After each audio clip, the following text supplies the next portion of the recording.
आपका स्वागत है कविता हिंदी अकेडमी चैनल पर। मैं आपके लिए मोस्ट इंपोर्टेंट क्वेश्चन लेके आई हूँ। सूरदास ने अपनी रचनाओं में किस भावना का चित्रण किया? श्रृंगार का, वात्सल्य का, प्रेम का, उपयुक्त तीनों का। तो ये क्वेश्चन, सभी क्वेश्चन जो मोस्ट इंपॉर्टेंट है, ये उपयुक्त तीनों का किया था सूरदास जी ने अपनी रचनाओं में, जो है श्रृंगार, वात्सल्य और प्रेम। क्वेश्चन नंबर 2, प्रेम का पीर भक्ति काल के किस धारा के कवियों को कहा जाता है? क्वेश्चन नंबर 2, ज्ञान मार्गी, कृष्णाश्री, प्रेम मार्गी, उपयुक्त सभी। क्वेश्चन नंबर 2 जो है, प्रेम का पीर भक्ति काल के किस धारा के कवियों को कहा जाता है? तो किस धारा के कवियों को कहा जाता है प्रेम का पीर? जो है मोस्ट इंपॉर्टेंट क्वेश्चन है ये सभी आपके लिए। ये जो है चंडीगढ़ पीजीटी के लिए और DSSB पीजीटी के लिए प्रेम मार्गी शाखा को कहा जाता है। क्वेश्चन नंबर 3, भक्ति शब्द का सर्वप्रथम उल्लेख कहाँ मिलता है? मोस्ट इंपॉर्टेंट क्वेश्चन, पेपर में आया हुआ ये क्वेश्चन है। तो सामवेद में, अर्थवेद में, श्वेता स्वर में, उपनिषद, ब्राह्मण में। तो भक्ति का सबसे पहले जो उल्लेख कहाँ किया गया था? क्वेश्चन नंबर 3 का हमारा आंसर क्या होगा? आंसर करो प्लीज। तो आपका सी आंसर जो है वो सही है, श्वेता स्वर उपनिषद। तो क्वेश्चन नंबर 3 का हमारा आंसर सी है। क्वेश्चन नंबर 4, श्रद्धा और प्रेम के योग को किसने भक्ति नाम दिया? Most important question. Hazari Prasad Dwivedi ने, रामचंद्र शुक्ल ने, डॉक्टर नागेंद्र ने और बच्चन सिंह ने। तो क्वेश्चन नंबर 4, श्रद्धा और प्रेम के योग को जो है किसने भक्ति का नाम दिया था? तो किसने दिया था भक्ति का नाम? क्वेश्चन नंबर 4, तो वो किसने दिया था? तो वो बी, रामचंद्र शुक्ल ने दिया था। श्रद्धा और प्रेम के योग को भक्ति का नाम रामचंद्र शुक्ल ने दिया था। मोस्ट इंपॉर्टेंट क्वेश्चन है ये, सभी क्वेश्चन आपके लिए मोस्ट इंपॉर्टेंट है। आप अच्छे से नोट करोगे, लर्न करोगे। क्वेश्चन नंबर जो है 4 का बी आंसर होगा। क्वेश्चन नंबर 5, भगवान के प्रति अनन्यगामी एकांत प्रेम का नाम भक्ति है, कथन किस साहित्यकार का है? हजारी प्रसाद द्विवेदी, रामचंद्र शुक्ल, गणपति चंद्र गुप्त, गजानन माधव मुक्तिमोद। तो क्वेश्चन नंबर 5 का हमारा जो है, भगवान के प्रति अनन्यगामी एकांत प्रेम का नाम भक्ति है, तो ये किस साहित्यकार के हैं ये कथन? तो आप बताओगे किसके हैं वो? ए हजारी प्रसाद द्विवेदी की है ये कथन। तो क्वेश्चन नंबर जो है ये एकांत प्रेम का नाम जो है ये लाइनें। क्वेश्चन नंबर 6, भगवान विष्णु को केंद्र में रखकर आराधना करने वाले साधक क्या कहलाएंगे? साहेब, अलवार, नयनार, ब्रह्मा। तो क्वेश्चन नंबर 6, भगवान विष्णु को केंद्र में रखकर आराधना करने वाले साधक क्या कहलाएंगे? तो क्या कहलाएंगे वो क्या कहलाएंगे? साहब कहलाएंगे, अलवार कहलाएंगे, नयनार कहलाएंगे, ब्रह्मा कहलाएंगे। तो क्वेश्चन नंबर 6 का हमारा बी आंसर होगा, अलवार।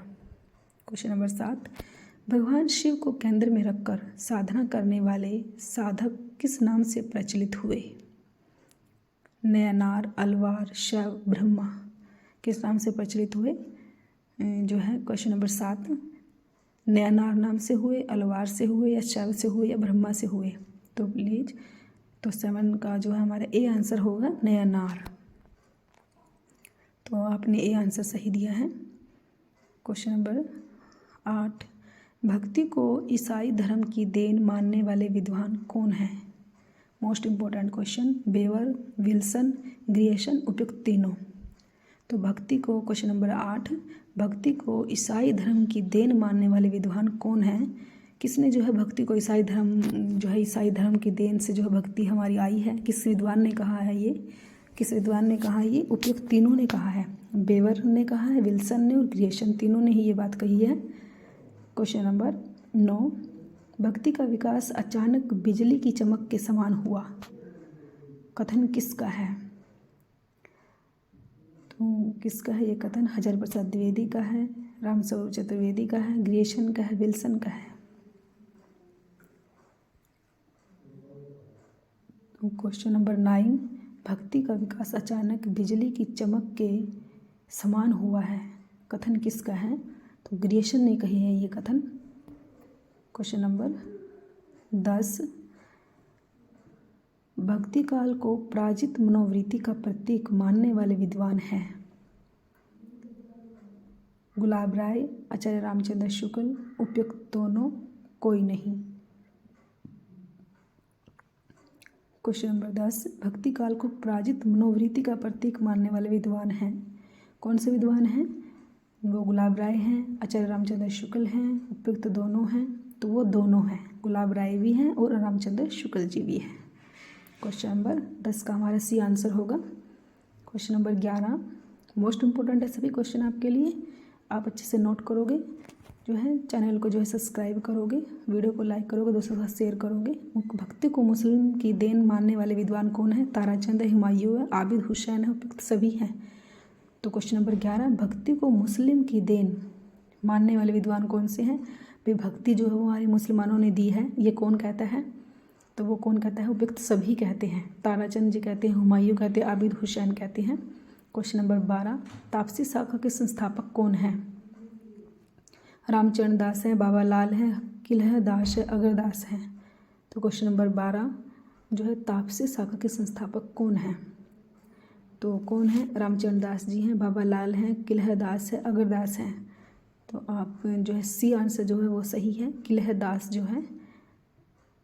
क्वेश्चन नंबर 13 सतनामी संप्रदाय के संस्थापक कौन हैं? सभी क्वेश्चन मोस्ट इंपॉर्टेंट है। जगजीवन दास, रामचरण दास, बाबा लाल, चक्रधर। सतनामी संप्रदाय जो है किसने स्थापित किया था? क्वेश्चन नंबर 13 वो जगजीवन ने किया था, रामचरण दास ने, या बाबा लाल ने, या चक्रधर ने।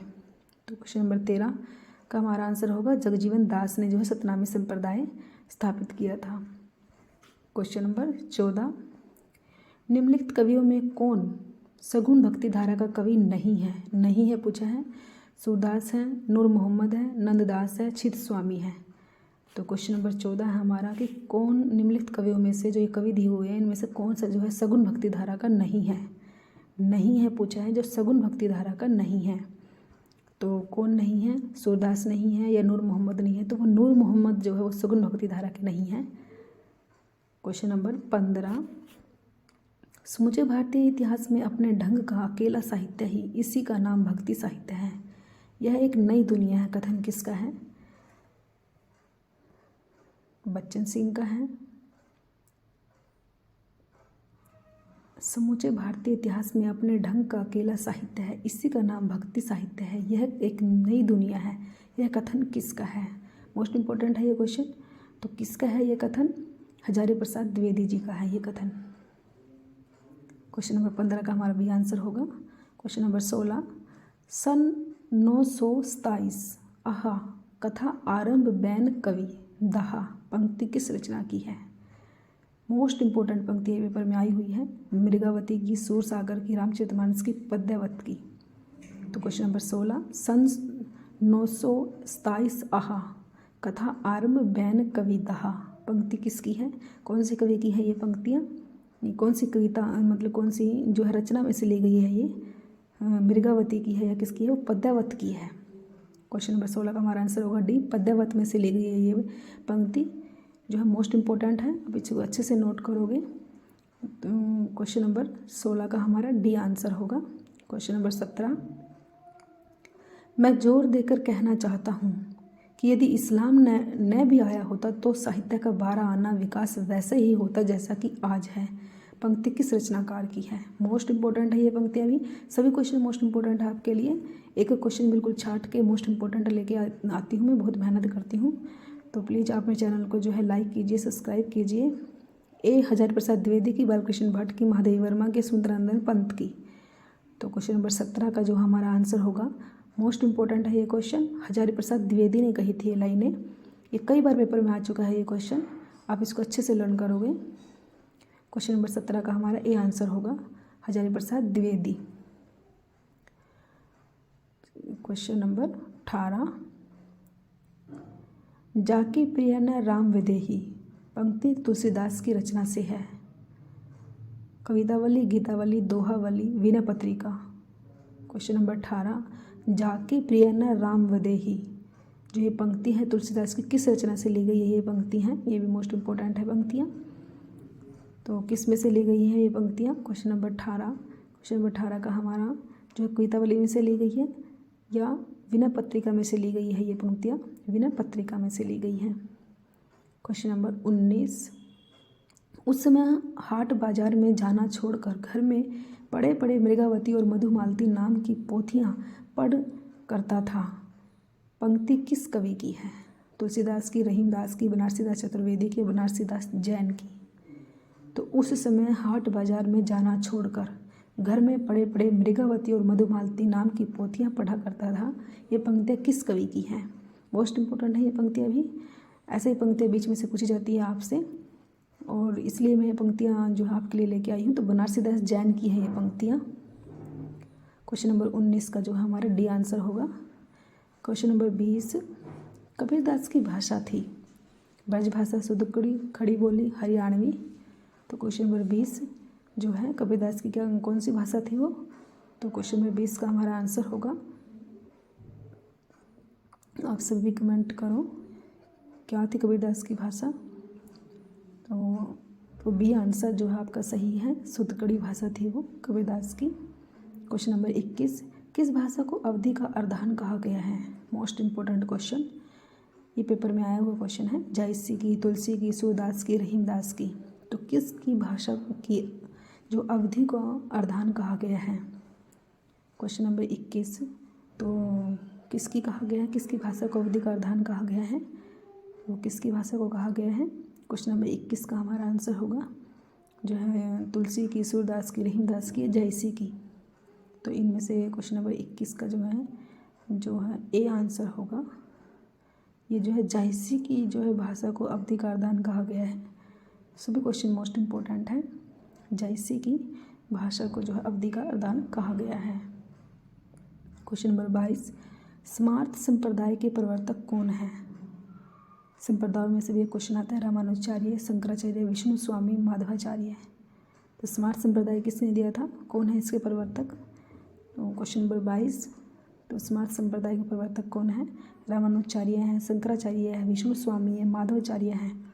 कौन है स्मार्त संप्रदाय के प्रवर्तक? क्वेश्चन नंबर 22 का हमारा आंसर होगा शंकराचार्य जी हैं स्मार्त संप्रदाय के प्रवर्तक। क्वेश्चन नंबर 23, सनक संप्रदाय के प्रवर्तक कौन है? सनक संप्रदाय के प्रवर्तक कौन है? निम्बार्काचार्य, शंकराचार्य, रामानंद, रामानुजाचार्य। क्वेश्चन नंबर 23, तो सनक संप्रदाय के प्रवर्तक कौन है? क्वेश्चन नंबर 23 का हमारा आंसर होगा निम्बार्काचार्य होगा, या शंकराचार्य होगा, या रामानंद होगा। तो ए होगा हमारा निम्बार्काचार्य। क्वेश्चन नंबर 24, मनोवैज्ञानिक तथ्य के अनुसार हार की मनोवृत्ति में दो बातें संभव है, या तो अपनी आध्यात्मिक श्रेष्ठता दिखाना या भोग विलास में पड़कर हार को भूल जाना। पंक्ति किसकी है? नामवर सिंह की है, रामविलास शर्मा की है, डॉक्टर नगेंद्र गुलाब राय। क्वेश्चन नंबर 24, मनोविज्ञान तथ्य के अनुसार हार की मनोवृत्ति में दो बातें संभव है, या तो अपनी आध्यात्मिक श्रेष्ठता दिखाना या भोग विलास में पड़कर हार को भूल जाना। ये पंक्ति किसकी है? तो ये पंक्ति किसकी है जो ये जो है मनोविज्ञान तथ्य के अनुसार कहते हैं तो ये दो बातें संभव होती हैं। ये क्वेश्चन नंबर 24 का, तो ये पंक्ति किसकी है? गुलाब राय जी की है ये पंक्ति। क्वेश्चन नंबर 25, नामदेव के गुरु का क्या नाम था? तो ऐसे गुरुओं का नाम भी पूछा जाता है। ज्ञानदेव है, मानदेव है, विशोभा खेचर है, या देवादि देव है। तो नामदेव के गुरु का क्या नाम था? कमेंट करो क्या नाम था?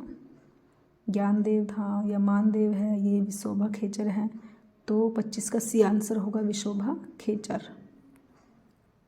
क्वेश्चन नंबर 26, मराठी भाषा में अभंगों की रचना किसने की? नामदेव ने, ज्ञानदेव ने, विशोभा खेचर ने, देवादि देव ने। क्वेश्चन नंबर 26, मराठी भाषा में अभंगों की रचना किसने की? तो किसने की थी अभंगों की रचना मराठी भाषा में? नामदेव जी ने की थी। क्वेश्चन नंबर 26 का ये आंसर होगा, नामदेव जी ने की थी मराठी भाषा में अभंगों की रचना जो है नामदेव जी ने की थी। क्वेश्चन नंबर 27, मृगावती किसकी रचना है? तो कुतुबन की है, हुसैन शाह की है, कबीरदास की है, नूर मोहम्मद की है। क्वेश्चन नंबर 27, मृगावती जो है किसकी रचना है? तो ये क्वेश्चन भी पेपर में कई बार पूछा जाता है। मृगावती तो किसकी रचना है मृगावती? तो क्वेश्चन नंबर 27 का हमारा आंसर होगा जो है ए होगा, कुतुबन। कुतुबन ने जो है मृगावती लिखी है और कुतुबन होगा इसका आंसर। मोस्ट इम्पोर्टेंट है ये क्वेश्चन। 1503 में लिखी थी मृगावती, नोट करोगे ये आप। क्वेश्चन नंबर 28, किसने माना कि भक्ति शब्द की व्युत्पत्ति भज धातु से हुई है? विल्सन ने, क्रॉचे ने, मोनियर, विलियम्स ने या ग्रिफ्थ ने? क्वेश्चन नंबर 28, किसने माना कि भक्ति शब्द की व्युत्पत्ति भज धातु से हुई है? किसने माना है कि जो भक्ति है, जो भक्ति शब्द है हमारा, वो उसकी जो व्युत्पत्ति है उस भज धातु से हुई है? तो क्वेश्चन नंबर 28 का जो है वो हमारा आंसर होगा, किसने माना था? तो वो मोनियर विलियम्स ने माना था। मोनियर विलियम्स ने माना था जो भक्ति शब्द की व्युत्पत्ति भज धातु से हुई है। क्वेश्चन नंबर 29, अवधू मन चंगा तो कटौती में गंगा। मोस्ट इम्पोर्टेंट लाइनें कबीरदास की है, रैदास की है, धर्मदास की है, गोरखनाथ की है। तो क्वेश्चन नंबर 29, अवधू मन चंगा तो कटौती में गंगा, ये जो है किसकी कवि की है ये लाइनें? क्वेश्चन नंबर 29 हमारा कबीरदास की है, रैदास की है, धर्मदास की है, गोरखनाथ की है। तो किसकी है ये? तो वो डी गोरखनाथ जी की है ये लाइनें। मोस्ट इम्पोर्टेंट है ये लाइनें। क्वेश्चन नंबर 29 जो है डी आंसर होगा। क्वेश्चन नंबर 30, मन मोर चंगा तो कटौती में गंगा, पंक्ति किसकी है? गोरखनाथ, धर्मदास, रैदास, कबीरदास। तो क्वेश्चन नंबर 30 का हमारा आंसर होगा मन मोर चंगा तो कटौती में गंगा, किसकी पंक्ति है? तो बताओ किसकी पंक्ति है ये? मन मोर चंगा तो कटौती में गंगा। तो क्वेश्चन नंबर 30 का हमारा आंसर होगा जो है ये पंक्तियाँ जो हैं गोरखनाथ की हैं, ये धर्मदास की है, ये रैदास की है, या कबीरदास की है? किसकी है ये पंक्तियाँ? तो ये सी रैदास जी की है ये पंक्तियाँ। मन मोर चंगा तो कटौती में गंगा, ये रैदास जी की पंक्तियाँ हैं। मोस्ट इंपॉर्टेंट है ये क्वेश्चन। सभी क्वेश्चन मैं आपके लिए मोस्ट इंपॉर्टेंट लेके आती हूँ। तो प्लीज़ दोस्तों आप मेरे चैनल को सब्सक्राइब कीजिए, वीडियो